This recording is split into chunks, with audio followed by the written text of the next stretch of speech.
Metro TN news channel நேயர்களுக்கு வணக்கம். Innova car 2 இடியாப்பம். நாஞ்சில் சம்பத்துக்கு தாவேக்கவில் முக்கிய பதவி. இதுவா விஜய்க்கு சமலாபம்? கட்சி ஆரம்பித்து வெறும் 2 வருடங்களிலேயே இத்தனை சீனியர்கள் தாவேக்கவுக்கு வருவது ஒரு பலம் தானே.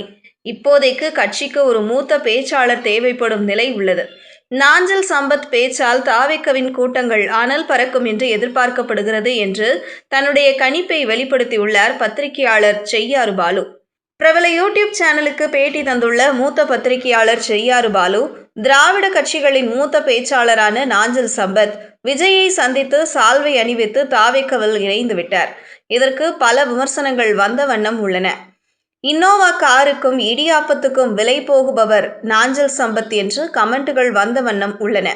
இப்போது என்ன, நாஞ்சில் சம்பத்துக்கு ஹெலிகாப்டர் தரப்போகிறாரா விஜய் என்று கேட்டு வருகிறார்கள்.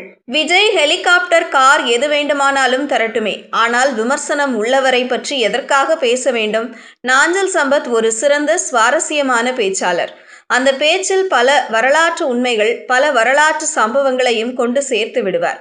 நாஞ்சில் சம்பத் ஒரு பேட்டியில், நான் தாவேக்கவுக்கு வெறும் பேச்சாளராக மட்டுமே போவேன், வயதாகிவிட்டதால் பொறுப்புகளை ஏற்கப் போவதில்லை என்று கூறியிருந்தார். அங்கே ஏற்கனவே விஜய் பின்னால் ஒரு பெரிய இளைஞர் கூட்டம் இருக்கிறது.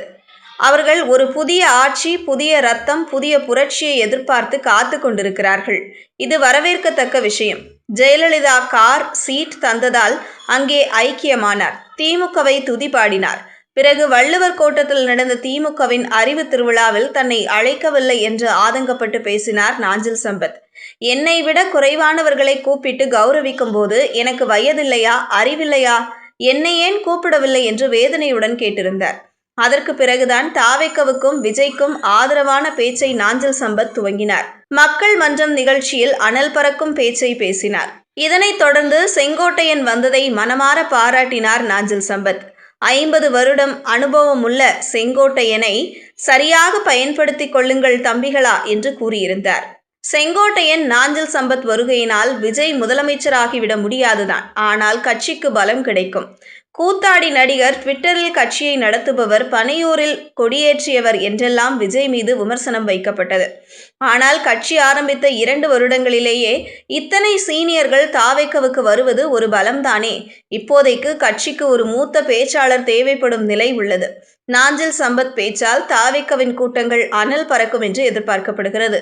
ஆபாசமாக பேசாமல் நையாண்டியுடன் பேசுவார் என தெரிகிறது. அவருக்கு இலக்கிய அணி அல்லது அமைப்பு செயலாளர் போன்ற ஏதாவது ஒரு பதவியை விஜய் கொடுக்கப்படலாம் என்று தெரிகிறது. அதேபோல புதுச்சேரியில் ரோட் ஷோ கிடையாது என்று கராராக சொல்லிவிட்டார்கள்.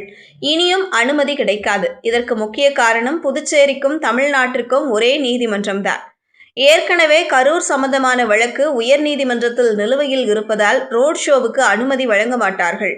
ஒருவேளை அனுமதி வழங்கப்பட்டால் புதுச்சேரி ரசிகர்கள் மட்டுமல்லாமல் பக்கத்தில் உள்ள விழுப்புரம், கடலூர், திருவண்ணாமலை போன்ற மாவட்டங்களில் இருந்தும் மக்கள் அதிக அளவில் திரண்டு விடுவார்கள். இது புதுச்சேரி போன்ற சின்ன ஊரில் சிக்கலை தந்துவிடக்கூடும். முதல்வர் ரங்கசாமி ரோட் ஷோவுக்கு பதிலாக உப்பளம் அல்லது எலிபேட்டில் ஒரு பொதுக்கூட்டம் நடத்தி கொள்ளுமாறு சொன்னாராம். அதற்கான மனுவும் விஜய் தரப்பில் கொடுக்கப்பட்டுள்ளதாக தெரிகிறது என்றெல்லாம் தெரிவித்துள்ளார். செய்திகளை உடனுக்குடனும் துல்லியமாகவும் தெரிந்து கொள்ள மெட்ரோ டிஎன் நியூஸ் சேனலை ஃபாலோ பண்ணுங்க.